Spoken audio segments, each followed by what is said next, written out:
Hi, everyone. I see people are still kind of rolling in, so I'm going to maybe wait a second. But welcome.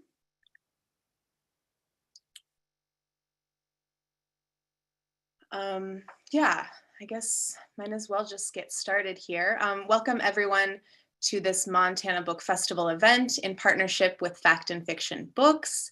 The Montana Book Festival took place this year in September, and so all events that are happening after the festival off season, we've dubbed MBF Plus events, and I'm so thrilled this is our first event. So welcome everyone to our first MBF Plus event. My name is Lauren Korn. I'm the director of the Montana Book Festival. I'm really excited to welcome Helen Petersen and Chris Latreille to our virtual space tonight. A few little notes before we get started. We'd like to welcome you as attendees and participants to enter your questions for Anne and Chris in the Q&A at the bottom of the screen. Here on the back end of things, we'll be monitoring those, and you can also feel free to talk amongst yourselves or chat amongst yourselves in the chat function as well. Like I said, we'll be monitoring those throughout the conversation. Chris and Anne might be answering your questions during the conversation, but we'll also leave time at the end of the conversation for audience questions. And with that, I'd like to introduce you to our featured authors tonight. Yep, there's Anne. And there's Chris. Hi to you both. I'm just going to read your bios to introduce you. I hope that's okay. Chris Latreille, who resides near Missoula, Montana, is a writer of Chippewa Cree Métis descent and an enrolled member of the Little Shell tribe of Chippewa Indians. His first book, One Sentence Journal, Short Poems and Essays from the World at Large, won the 2018 Montana Book Award and a 2019 High Plains Book Award. His next book, Becoming Little Shell, will be published by Milkweed Editions in spring of 2021, although I think that may have changed, might be pushed back a little. And then Helen Petersen is a former senior cultural writer for BuzzFeed and now writes her newsletter, Culture Study, as a full-time venture on Substack. Petersen received her PhD at the University of Texas at Austin, where she focused on the history of celebrity gossip. Her previous books, Too Fat, Too Slutty, Too Loud, and Scandals of Classic Hollywood were featured in NPR, Elle, and The Atlantic. She lives in Missoula, Montana. Welcome, Anne and Chris. Take it away. Thanks. Oh, now there goes Lauren. Annie, it's good to see you after like a year and a half of talking about getting together. This is the first time I've actually seen you moving around other than just text on a screen. So it's kind of a nice treat. I know, right? Like instead of being in DMs on Twitter or in each other's inboxes, this is much nicer. It is much nicer. Well, welcome. And I'm glad we're able to make this happen. Yeah. So I'm just going to go right into it. Do it. I used to think that a millennial was basically anyone younger than me that did things that I didn't approve of. So I've never really been able to grasp these designations around generations beyond the baby boomers. So is that when it started? Or like the baby boomers, the first one who got their generation named? Because I don't even know. I think I'm Generation X. Yeah, you're totally Generation X. And I could tell you that even if I don't know your precise age. Can you tell the audience a roundabout age, when you were born? When you were born? I was born a year before to the day Martin Luther King Jr. was assassinated. Yeah, that's so that's a little thing. If people are like, when was that? You should know. That's the kind of talk we're going to have here. No, you're Gen X. And, I think that, boomers were the first that they were given a name pretty early. Something like the greatest generation, as they're now known, which the parents of the boomers, they, you don't get that generation. They got that generation applied to them kind of retrospectively. And then people have also applied names to the lost generation, which is the generation kind of around World War I, and it refers to the fact that like a lot of the people of that generation were just lost actually to death during the war. And then also just a general kind of lost feeling after the shell shock and of the first, mechanized war. But I think that we've become really obsessed with it now. Like that obsession has really accelerated during the post-war period. And, I don't think I even identified myself really as a millennial for a very long time, because everything that was said about millennials was bad. I didn't want to be associated with that. And I am also an elder millennial, so born in 1981. So I'm right on the cusp. So millennials now are like 20s to early 30s, mid 30s? Late 30s. Late 30s? So I'm 39. Okay. So millennials are turning 40 right now. Okay. Yeah. So still young by my standards, but not like when someone's pointing to some teenager on the street and complaining about millennials, they're totally off. No. Like that's like kids these days, they're like, oh, these millennials, and they still think they're like, 19-year-olds, when that is firmly Gen Z. That is not even, the oldest Gen Zers. That is middle Gen Z. Mm-hmm.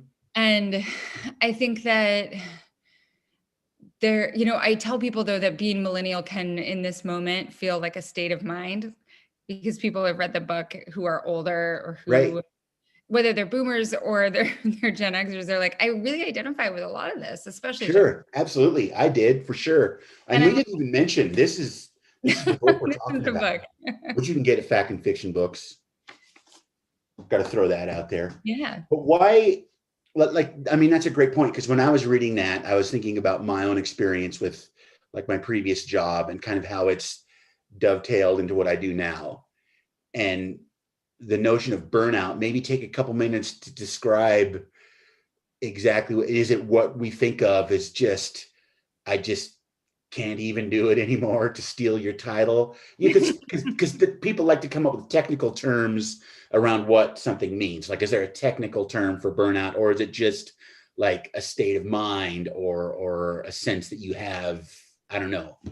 So the technical definition, according to the World Health Organization, and this was actually developed after I wrote my essay that the book is based on. They did not do it because I wrote the essay. I think it just like became more. Well, maybe they were one of the 8 million readers or whatever. Yeah, but the World Health Organization defines it really as profound stress related to your occupational stress.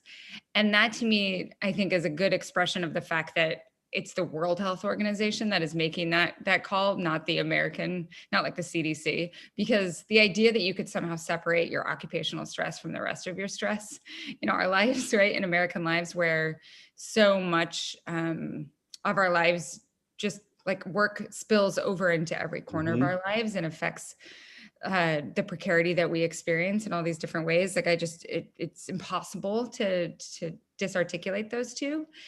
And I think of it, instead of just like extreme occupational stress, I think of it as that exhaustion that is just your background, right? That no amount of sleep or even, like a 3-week vacation, it's not going to fix it.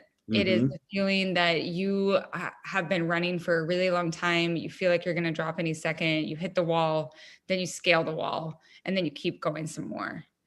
And then the other thing that I feel like it makes life feel as if it's a long list of to-dos, right? That like the list keeps recycling itself. It keeps overflowing, and none of those to-dos are that exciting, right? Things that should be fun and cathartic just feel like they're another thing that you need to get done off the list. And same for things that are you dread or you don't like to, all flattens.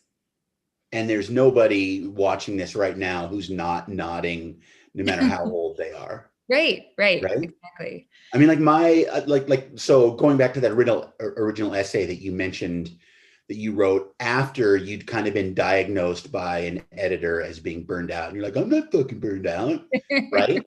Yes. First of all, what's it like to know that something you wrote was read by, what is it, like 5 million people. It's some ridiculous. It's 8 million, it's between 7 and 8 million. And I think a lot of people click, that's clicks. That's like how many people clicked into it.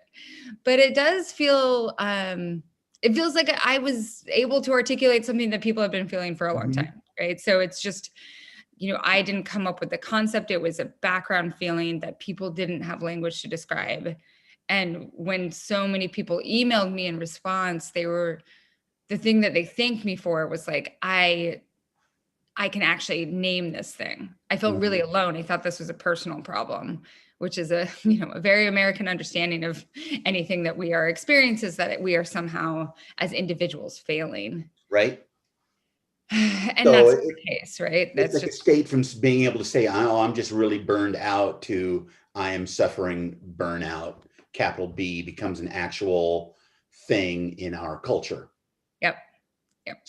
So you write that essay and it goes viral, which is a word that's probably only been around for maybe a decade. In terms of things that travel on the internet, yeah. Right. And then you proceed to this. Was there some point in between where you had to overcome the burnout you were suffering that led to, or did you just keep going? Like, where are you at now? No, I deal with it all the time. And, writing a book does not necessarily cure your burnout. No. As you know, it becomes a source of stress. Although I will say, like, the privilege of being able to take some book leave. So I was able to just stop working at my BuzzFeed job for 3 months and just concentrate on reading and researching the book over the course of the summer. Like, I could take some of the advance and use it to not have an income over the course of the summer. And that it did feel like I was able to really be doing one thing and to be free from some of those larger, frenetic multitasking, all of those sorts of things that are usually demanded of me. And I don't have kids. I have a partner who's pretty useful and who understands the writing life. He's also a journalist. And what I realized during that time is I was essentially being allowed to write like a man, right? Like, I was being able to have that writerly experience that is usually associated with wealthy male writers, right? Of isolation and concentration. But there's, my experience was I came off a job that I'd worked for 13 years and to devote my time to writing. And I thought I was going to hit, because I'd already done some freelancing. I'd already been in some magazines, and I just thought I was going to hit the ground running. And I just shut down for half a year, to where it was almost a kind of like PTSD almost. Related to that, to where I just couldn't function. And I thought that I had it all together and knew exactly what I was going to do. And it just did not turn out that way at all. And I'm still kind of trying to get my legs back under me as a result of that, just as far as the focus and all of that, with all these things going on. Right. Well, and it's one of those things where you were able to hold down a full-time job that had nothing to do with writing, that was asking you to travel all over the place, that was putting all of these stresses on you. And then you were writing on the side too, right? Which a lot of writers do, because it's the only way that they can make ends meet, is you have to wedge that writing into the side. But you were firing on all cylinders. Like, you were running so hard for so long that when you gave yourself even the slightest permission to stop running at that speed, your body took it, right? And was like, nope, we're done for now. Yeah. Like, it couldn't just slow down a gear. It needed to completely recover from the wear and tear that you had put on it for so long, psychologically and physically, probably. And I think that happens to so many people. But then you get frustrated because you're like, wait a second, I'm taking care of myself. I quit that job that was doing that to me. Why do I feel like a puddle on the ground? Well, and what about like even your like the common perception of say what you do as a writer, who, working for BuzzFeed, you weren't going into an office, at least in the last few years since you've been in Missoula. And then you become a freelancer. Those aren't real jobs as far as people who don't really have never done it are concerned. You know what I mean? So I wonder how much of that, what we feel as burnout nowadays, with everybody just kind of cobbling together multiple jobs in order to make a living, to live anywhere. The perception of what is a real job with all of the gig economy type work that people are doing, where again, we're just kind of cobbling together our livings in a way that I was thinking about this, when I was thinking about what we were going to talk about, like my dad who worked at the mill, which I can see, if I open my curtains, I can see the remains of it out my window. He worked there for 43 years.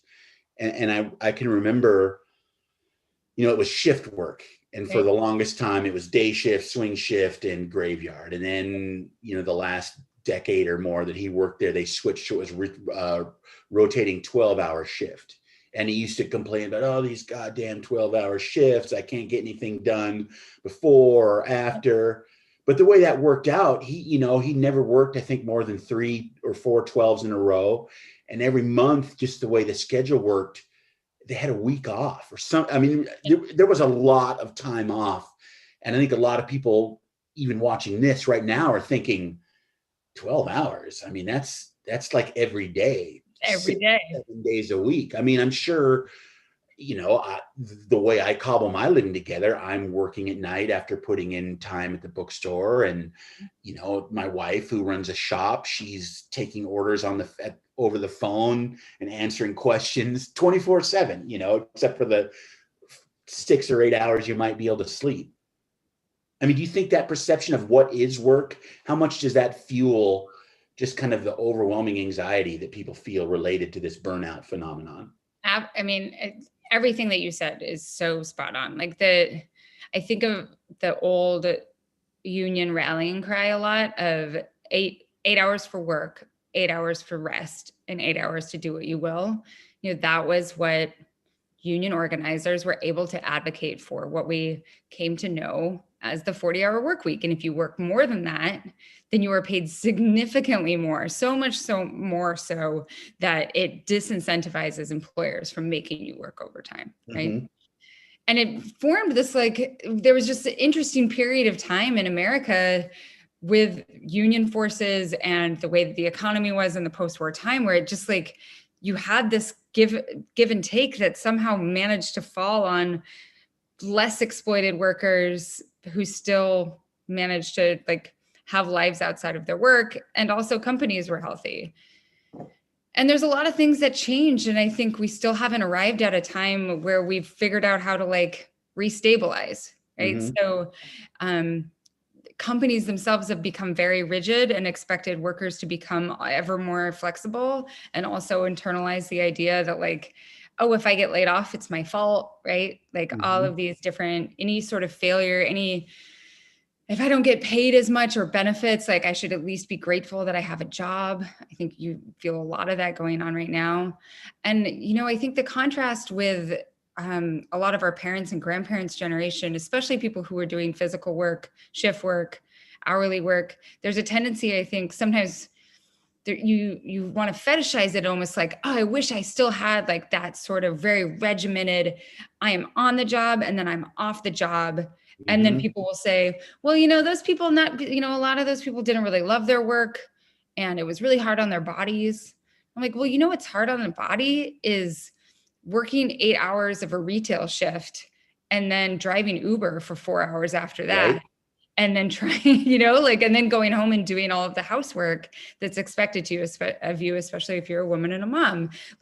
Those are body breaking activities too, just not necessarily in the traditional way that we think of someone who's working in a mill.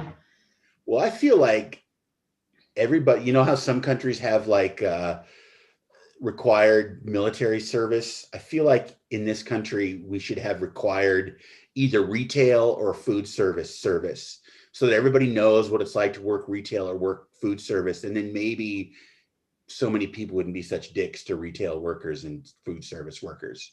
Yeah. Well, and I think there's a general,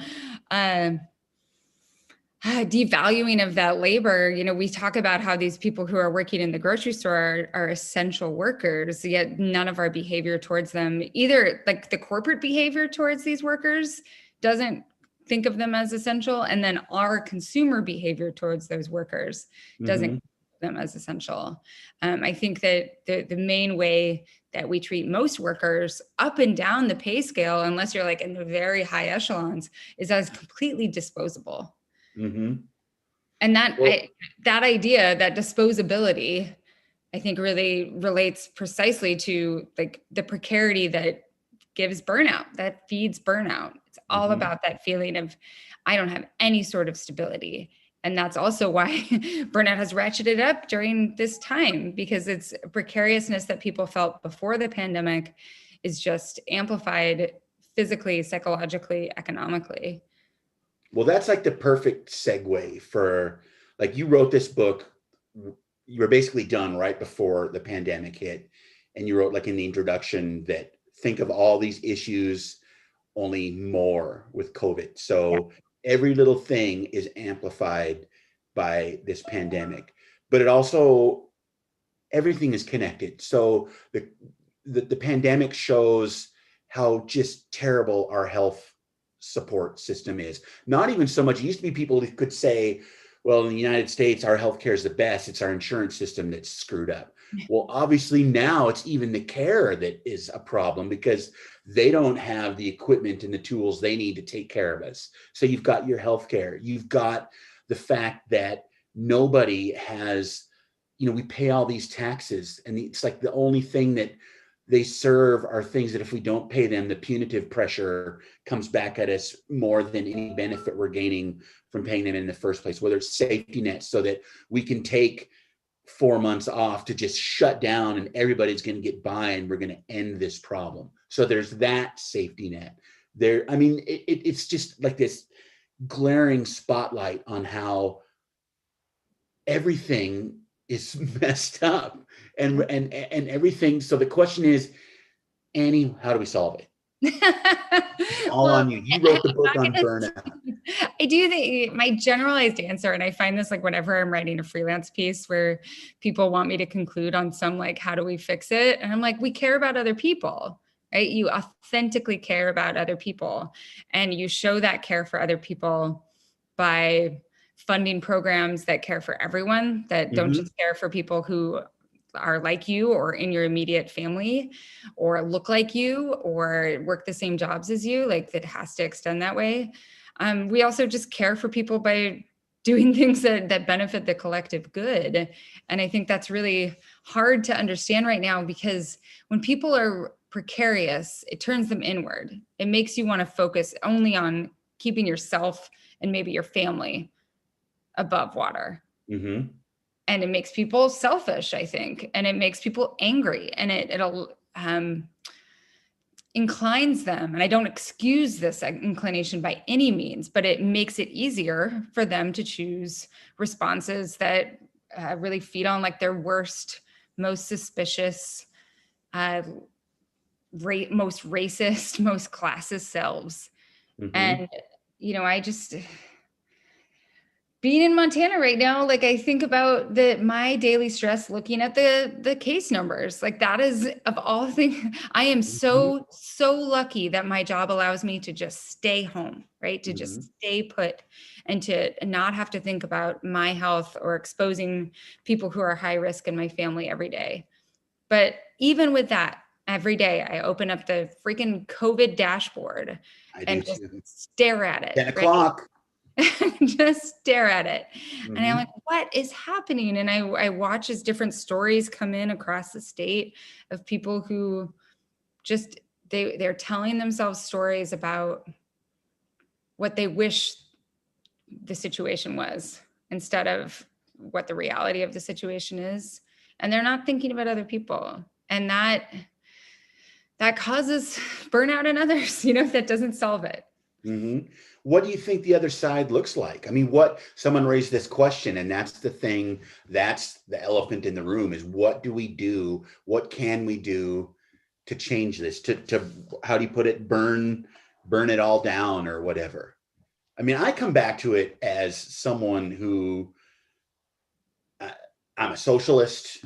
I'm becoming more of an anarchist as the days pass, because it's so clearly that none of our institutions not only are positioned to help us, but don't really even seem to care. I mean, everything good that's happening in Missoula right now are businesses taking it on themselves to say, look, shit is bad right now, and we need to shut down to be a positive part of our community. And none of that's all bottom up. Top down, they're just like, well, everybody's got to be on their best behavior, and that's just not going to get it done. So I just wonder, there was a point where I thought maybe when this comes out, people will understand how precarious this world that we have all participated in creating is, and maybe we'll be motivated to do something different moving forward. But then I see people saying, oh, I can't wait so I can get on a plane and fly to Austin and have Texas barbecue again. It's like, that's how it got here in the first place. Well, I think that one of the first things that's necessary is just harnessing that anger. Because before the pandemic, I do think that there was a lot of people felt this anger and this precarity in their own lives, but then would look around and be like, well, I mean, the unemployment rate is low and the stock market is high. It doesn't matter that I can never afford to own stocks, but like, I guess I should feel okay. And somehow if I don't, there's something wrong with me. But I think that what the pandemic has done is made it incredibly abundantly clear just how many things are broken, right? That we are a nation in decline in this moment. And that feels very shitty in multiple ways. But it's the reality, it's the truth. And I think that right now, I know a lot of people are just kind of trying to hang on for another 2 weeks, because what's the extent of the imagination that you can possibly deal with when we're under this administration, right? Mm-hmm. There's just so little that seems possible under the current regime. And so if you can get to a different regime, maybe we can start imagining some of these different ways, radically different ways of caring for one another and caring for our society. And what I think has to happen, though, and I've talked about this a little bit in my newsletter in different places, is we have to embrace what historians call plastic hour, which is a time that you can have abundant change, not just incremental change, not just the Affordable Care Act, but Medicare for all, right? Like, mm-hmm. And I think that a lot of people who, in the past, I think in like the recent past have been like, well, we just have to be careful. Like, you can't ask too much. You don't want to alienate people. You have to have that willingness to imagine a world that could be incredibly different, right? So not just even mandatory maternity leave, universal maternity leave, but also universal childcare. Mm-hmm. That sounds like a pipe dream, but it shouldn't be. And other places it is not. What about housing, which I feel like right now around Montana, is possibly, next to just the fact that people are dying and we're getting more and more cases than ever before, it's out of control. I mean, all these articles, whether it's for Valley County or Bozeman or Missoula, there's a young woman who's we follow each other on social media, who lives in Bozeman, talks about since they signed their lease in 2019, their apartment is like $400 a month higher, and we're reaching a point where the people who have to do all these jobs that have been proven to be the essential ones, the people working at the grocery store, and the people delivering groceries, and the people delivering food, and the people working drive-throughs, and all of these things that so many people have been leaning on, they're not going to be able to live here. Yep. And what then? Are they supposed to live in Condon and drive 2 hours to work for $9 an hour? I mean, if there was one thing that you could solve, which one would it be? What would you do first if you're put in charge? Well, every place has its own thing that's the first foundational thing, right? The reading I've been doing for this new book that my partner Charlie and I are working on is about working from home and like what that could look like. But all the work I've been doing is just on the history of work and the history of the job. And the big thing that a lot of these histories point to is there was a shift that happened in the 80s, 90s, 2000s, where the hierarchy of needs, you know, like the old school hierarchy of needs, it's like the pyramid of like, oh, if you have this, then you can consider this and consider this. So it used to be, okay, if you have stability, then you can build all of these other things on top of it. So if you have stable housing, stable employment or source of income, and stable health for your family and yourself, then you can start doing things like being creative or innovating or helping others as well, right? But that stability is foundational. And happiness is the other thing. You can get to happiness if you have that stability and can build on it. And what happened over the course of the 80s, 90s, 2000s is that companies started saying, we want happy workers who are flexible. And if you can come to us as happy workers who are, you're like, okay, so no minimum wage increase, no affordable housing in your area, no healthcare, no benefits. You only know your schedule a week ahead of time and it's created by an algorithm. But if you're happy with that, then and take this job, then maybe you can get at stability. It's an inverted pyramid. And of course, when you think of an inverted pyramid, it's not stable. It's always going to topple. And so I think the thing that's missing specifically in a lot of places in Montana and in Missoula in particular is that affordable housing piece of the puzzle or foundation of the pyramid. And, you know, I know this is like all of Montana, but Missoula in particular likes to talk crap about Big Sky and about the sort of people who live in Big Sky and like the sort of environment that has been cultivated there. We're going to create that again, right? Like that is what Missoula is going to be. It's going to be a place where the people who are providing those fundamental services have to be bussed in because there is no housing for them that is available in town. And so if you can't control the market, right? And we like, what can you do? Be like, no houses can be sold over $450,000 in Missoula. You can't do that because we live in a capitalist country. So what can you do? You need to create more supply. You just have to. And I think or you smash capitalism. I'm for the smashing capitalism. Seriously. I feel like we need to address that in a meaningful way, because this runaway funnel into this huge hopper that funnels all of our work, all of our effort, and all that money goes into this tiny little spout into just a handful of pockets. Yeah. And people think, oh yeah, let's smash capitalism. Huh? No, I'm serious. Let's do it and create something different. I don't see. It's like I saw this comedian one time talking about spoiled milk, taking it out of the refrigerator and smelling it. Oh, that's bad. Well, putting it back, maybe it'll be better tomorrow. It's never worked. Right. I mean, that's how I feel. And it's like, how do we smash it, or how do we invert it, or how do we do something different without, putting us fighting each other with guns and clubs in the street first? Yeah. I mean, that's the thing, because my politics also gravitate that way, if not fully embrace. And then I go out and I report in places like Montana and Idaho, and places like where I grew up in Lewiston.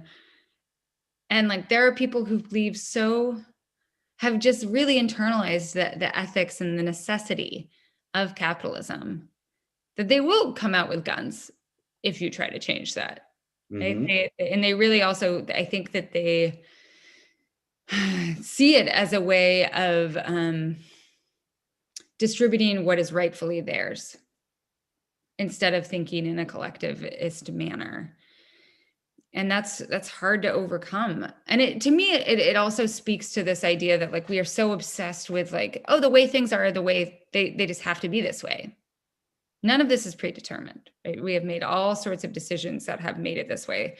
People call millennials the unluckiest generation, as if it was luck that caused the Great Recession, right? Like, as if like, oh, it just so happened that there was this massive global recession.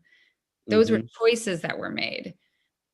Or, even just the people make fun of the antagonism between millennials and boomers. And a lot of it has to do with choices that were made by people on both sides of the political spectrum over the course of the 80s and the 90s to disassemble the safety net. There's a lot of resentment there that the things that boomers had in terms of stability, especially white boomers, that those things have unraveled. Of course, that other generation is going to be like, how dare you call us lazy? Right. Know? Well, and we have faced these huge systems before that we thought, well, that's just the way it is. I mean, slavery. There were people that were just as adamant about coming out guns blazing to take their slaves away, and we fought a war over it. The right for the various people to vote, most recently women, that was something that was just never going to happen. And we changed that. So I think that's the argument you make with whoever that and the hard part is to not, and this is my problem, is not getting all worked up and being an asshole about it. As soon as you start calling people names, and both sides do it, yes, then the conversation stops. But there are people that if you go to them and you explain, well, here's this system that you think is so important, this is what it's doing to you. Mm-hmm. And I'm one of you, I don't know. It's a conversation that I feel like needs to be more seriously engaged with, but unfortunately, all the routes where that conversation can be most heard are controlled by people who have a vested interest in not having the conversation. Well, and I think that a place like Montana is a place where you can have these conversations. Yeah. To some extent, right? I think that the smaller your community, the more capabilities you have to actually connect with someone and have a conversation that you're talking about ideological issues, but you can relate to them in a personal way. You can be like, listen, here is how I have experienced this on a personal level. And that is oftentimes how people's minds are persuaded. For better, for worse, we are oftentimes persuaded by personal stories in a way that we are not persuaded by the stories of systems. Mm-hmm. But I don't know, the beginning of the book, a lot of it is about how I moved to Montana. So this was right after the presidential election, because I'd come to Montana to cover the Gianforte special election. And I had been driving all around and just was like, oh, I'm so happy. Like, this is my landscape. This is, I could talk to people, like it just great. And moved out here and then just found myself working all the time. Yeah. And I remember a friend of mine who had quit journalism because it had gotten to everything all the time. But he was like, no one moves to Missoula to work. And I think to work as in as in to work all the time, to choose to work. You're not working. You're not like, hey, you know what I want to do when I get into Montana? I want to work the same hours I did when I lived in New York. Right. Exactly. And that's what I was doing. I was like, oh, I don't have to be on the train anymore. I can just work more. Right. So you just made a big personal change as far as leaving your BuzzFeed gig to go all in on the newsletter and all of that. How terrifying is that? And what's your burnout? Because to me, because I hear from you more now through your newsletter, it seems like you're working more than ever. And I don't know, because I don't see what's going on behind the scenes. I know what it takes to do a big story, but never seeing that, you don't see how much work is happening. So I wonder that, because I have so many friends who are creative types that are trying to monetize every little possible thing to try and figure out a way to make a living as an artist. Yeah. I mean, the hard thing is that the option that was available to me is not an option that is available to everyone. Mm-hmm. I had enough of a following that I had cultivated. I don't want to discredit myself here. I had cultivated this following very purposefully. I know how you feel about Facebook, but I started a Facebook page back in 2008 when I was writing a crappy WordPress blog. I was writing a crappy WordPress blog called Celebrity Gossip Academic Style. I started it while I was getting my PhD as an outlet just to talk about the things that I was studying, but in a non-academic way. And I cultivated that space and grew it. So it's like 40,000 members, but you know how Facebook is, like, you know, only a very small portion of those members actually see it on any regular basis. But I had that. And then I also grew my Twitter following, and like through being in a place that has as much exposure as BuzzFeed, I was exposed to other people and writing books and that sort of thing. And so I was confident at the time when I switched over that I would be able to make enough money to keep me afloat just doing the newsletter. And I was just so tired of the whims of digital media, like always being scared that we're starting a new, like every year there was a new form of layoffs. And is it coming for BuzzFeed? Are we staving them off this year? And the pandemic came, and we all took pay cuts, and a lot of people took furloughs, and we took additional pay cuts in order to prevent more people from taking furloughs. And that was the power of a union. But I was just, and a lot of this has to do with all of the precarity that I experienced when I was an academic. I was just sick of it. I had spent my entire adult life being in this incredible precarious position. And even though there is still an amount of precarity in doing the freelance life, I am at a position of relative stability that it felt more stable. So I'm doing about the same amount of work, you know, working on this new book. Right before this, I was reading this great book, such an academic cover, Works Intimacy by Melissa Gregg. She lives in Portland, but I'm reading all of this research for the new book. And then I kind of cull from that to work on, to write the newsletter and to think about these larger subjects that don't necessarily have a home in traditional media. You know, a lot of the things that I write about, it's hard to think of a pithy Facebook viral title for them. You know, I was sick of writing a story that's just like, why blank matters, because that's a thing that does well on Facebook and travels over the internet. I wanted to get into the little corners and the nitty gritty. And I am grateful that there are people who support me in doing that. But it's also still scary, right? Because Substack is still, it's venture capital funded too, you know? Right.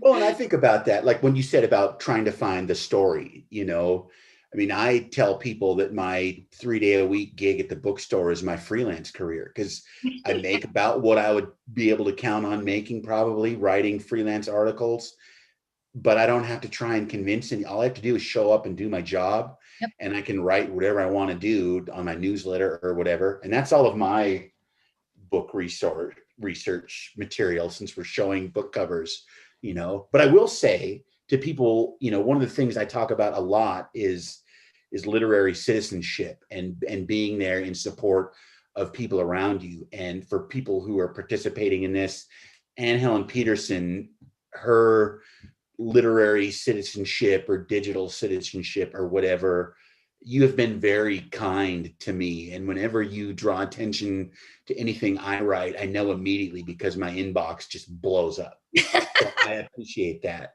And that's important, because it's a tiny world. And I get asked that question from, you know, people, what do you say to young writers, or what do you say to students or whatever? Say, do not be an asshole to people, because you will encounter them again if you stick with this, because it's a tiny world.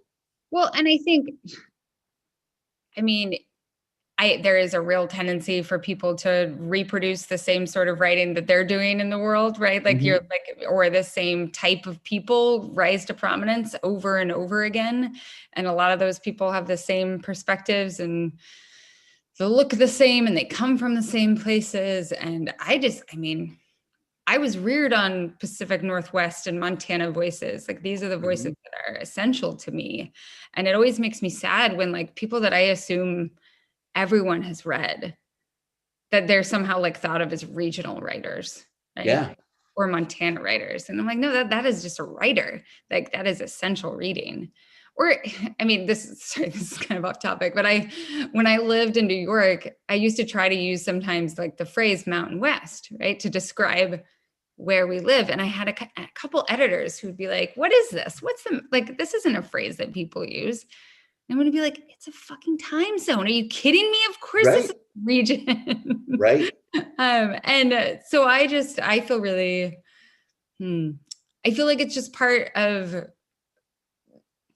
the cycle of authorship and of friendship and collaboration, is that if there are people who are doing work that I read and that inspires me and that feels important to me and vital, I want more people who aren't in Montana or who are in Montana to have access to that, which is why I goaded you into doing the newsletter. You did goad me. It's worked out. I like it. Except for the days when I feel like I should write something and I don't know. I don't want to be negative all the time. It's hard. I mean, how do you? I mean, we see a lot of the same stuff on Twitter, but you see like 10 times, like your question yesterday, how would you define neoliberalism? And then like 2 hours later, you're like, I'm muting this because I had no idea it was going to be a shit show.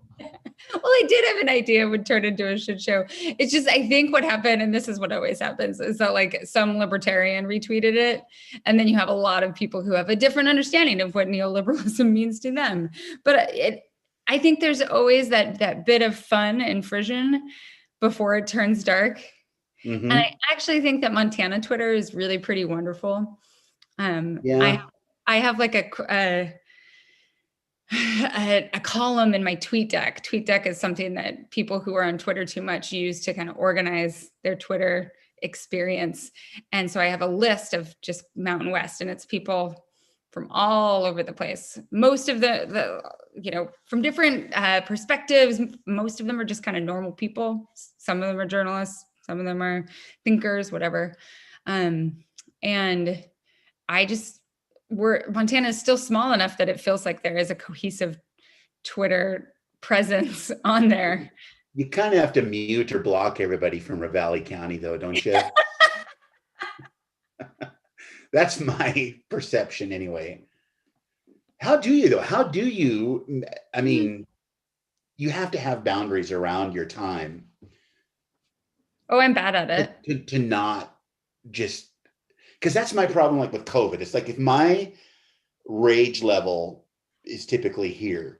Yeah. Normal times, I'm kind of floating around here because I'm pretty easygoing generally, and every now and then I'd spike up above there and I'd be mad for a couple hours and it'd go away. But now I feel like my good mood is right here, and it just takes a speed bump to just like make me outraged for hours at a time. Yep. How do you manage that? Somebody asked if in the Q&A if writing Can't Even was cathartic or not. Yeah, it was cathartic. And for me, writing is a catharsis. That is the way that I work through ideas. My partner teases me sometimes that like I'll be upset about something and can't really articulate why I'm upset, but he can kind of sense that I'm upset. And then I'll sit down and I'll write a newsletter, and then it'll show up in his inbox. And he's like, oh, I get it. Mm-hmm. That I have to, and that's always been my personality style. When I was a kid, I used to go to camp all the time, and I'd get a lot of pen pals. And then as I got older, even in high school and in college, I wrote letters all the time. And that was the way I think I learned to process emotions and ideas. And so editing is the hard thing for me. Like that is how writers always talk about the thing that's painful, and the writing is never the painful thing. The writing is the thing that feels like release. But it's that hard, that slippage between things that are pleasurable and things that are work, things that are hobbies and things that are side hustles. At what point, if I'm doing all of these things and they're all part of this larger, like nebulous understanding of who I am, what's work, what's not, what's me, what's not, like there are benefits to being integrated in that way, but there are a lot of difficulties in making time that isn't available for other people's monetization and consumption. My problem, like with the book I'm working on, is I'm so hyper aware of certain things. So like my big thing is the treatment of Indigenous people in North America. And with that in my head all the time, it's like I'm seeing modern versions of it everywhere. And there was even one instance that came out in your book that, what the hell? What is wrong with population decline? Right. So just because I have a feeling about that, or there was a trigger that snapped in the way I'm viewing the world these days, because people care about that. Like in Japan, it needs what 2 point whatever, what per family or whatever to maintain, let alone grow the population. And it's like at 1 point something, or your statistics. Why should we care about that? And why do people get so upset about that? Right. Well, and I think, I mean, I'm not upset about it, right? Right. Like it is something though that somehow appeals to people who can't otherwise be convinced that something's wrong. Mm-hmm. Right? That like because I do think there are some fundamental problems. Like if you are not like if people aren't having families, and the reasoning that they're not having families is because the way our society is set up makes it really, really, really, really difficult, then that should tell us something. But I think you're totally right that like what's wrong with there not being as many people? Is that actually a problem? Right. The tactic I was going to take with that is like, if I was going to write a newsletter about that, is people get upset that if we don't maintain this certain level of population, we are going to lose our culture, or we're going to lose our country, or whatever the reason is that they're going to be. And I flip that to what happens on Indian reservations, and this whole blood quantum thing. Yep. Which is literally the long game to eliminate people by making it less and less possible to be enrolled in a tribe, and that over a certain amount of time, the tribe doesn't exist because no one any longer qualifies by this bullshit blood quantum to be a member of the tribe. Yep. And so that's one of those kind of cultural things where on this end, the same people saying, oh, it has to be this way, but well, no, that has to be that way. That's just the way, you know what I mean? So I don't know. Yeah, I don't no, know how totally. I got on that tangent. No, I'm always looking for an excuse to rant about Indians getting screwed. No, and I think that though is it's an example of how like these ideas of science that we're always like, oh, science is always a great idea, right? Until it turns into race science and like science that produces these colonial understandings like blood quantum that actually like can lead to the actual erasure instead of just the cultural erasure of an entire people. By the way, I just want to pitch Taylor Irvine's work on blood quantum that is recently published in, what is it, National Geographic? It was, I'm going to put it in the chat eventually, but like that to me, she was just an incredible manifestation, like visualization of the actual choices that have to be made in order to preserve blood quantum in any sort of capacity. Should we look to see if it's 5? We should, yeah. Because I know everybody needs to go watch the debate for some reason. Oh my gosh, what a thing that's totally not going to burn me out more is watching the debate. I like this one. As an undergrad, I got to the point where I was resenting the time it took to walk to class because I could be working on schoolwork. I made a very conscious decision to not be that way in grad school. Being in Missoula, a community of other folks who also valued not working all the time helped. So I totally get this. And like part of the book, or part of what sparked the book, was me thinking about errand paralysis. And I was trying to figure out why I couldn't get my errands done. And I think one of the things that I decided was that I arrived at was that I resented anything that took me away from my capacity to work all the time. So one of the things I struggled with is I have this beautiful pair of boots, and I needed to take them to the cranky cobbler that's like down. Shakespeare. Yeah. And he's so cranky, and you never know when he's going to be there. And he tells you a week, and you come back and he says 2 more weeks. He did amazing work on my boots, but I was like, oh, well, I don't know if there's going to be parking on the hip strip. It's a 5-minute drive, but I resented that it would take me those 5 minutes to go down. Right. But I also found in Missoula a great thing is that, when I would be waiting for the train when I lived in New York, or going to the bodega and waiting in line to check out with my very expensive groceries, every single person on their phone, right? And walking down the street, every person on their phone. And I'm not trying to like idealize Montana or Missoula.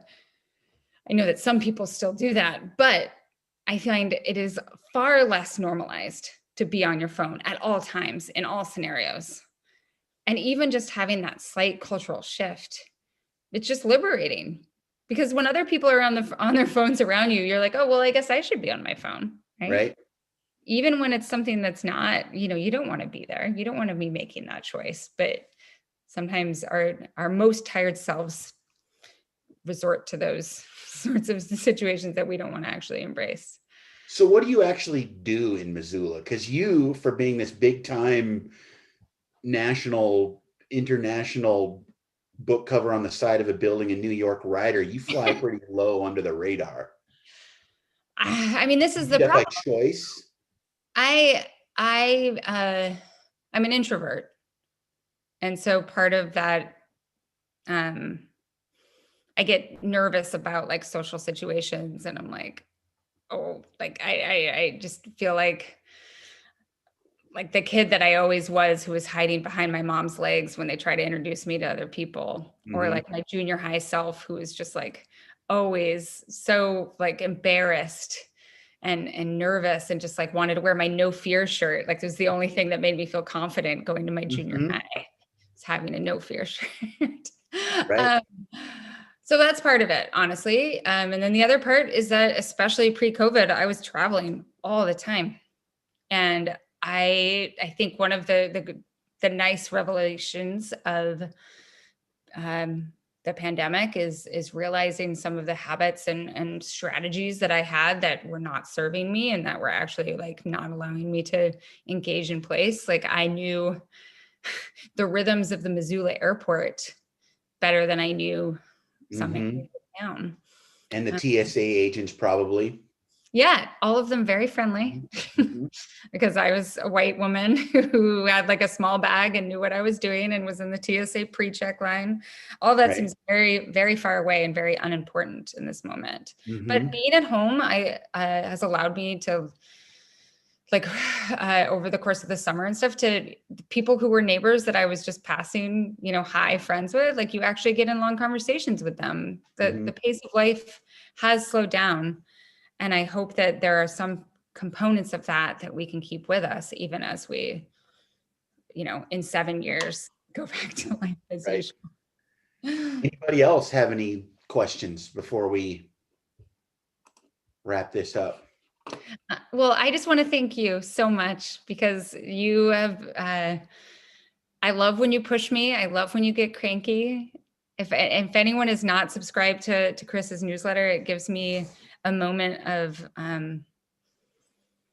Montana that I always don't realize that I'm missing until it's there. Like the last newsletter, which was about basically like cutting logs up in the Swan Valley, and it made me feel that experience so vividly. And I'm really grateful for you, and I'm really grateful for Montana Book Festival, which I think puts on some of the best events. And one of my favorite things, actually made some connections with people who I am good friends with all across Montana now from my experience last year. So, well, thank you for all that. Yeah, I appreciate that. Anybody else before I start crying? I'm just going to jump in and save you, Chris, if that's okay. Thank you, Lauren. Yeah, this was such a wonderful conversation, and it went in so many different directions. Thank you both, Anne and Chris, for being here with us today. I popped both your newsletter subscriptions in the chat and your books, links to your books at Fact and Fiction. Congratulations, Anne, on Can't Even. Thank you, everyone watching and participating. It was a very lively conversation in the chat today, too. Just as a reminder, you can purchase Can't Even on Fact and Fiction's website, factandfictionbooks.com. And I also urge you, from my role as the director of the Montana Book Festival, to donate to us so that we can continue MBF Plus events like this one, and like next week's conversation with Emily and Danforth and Carrie Shipers. Yeah, I think this was amazing. Thank you for kind of kicking off our MBF Plus events. And so, and thank you, audience. Good night. Thanks. Right.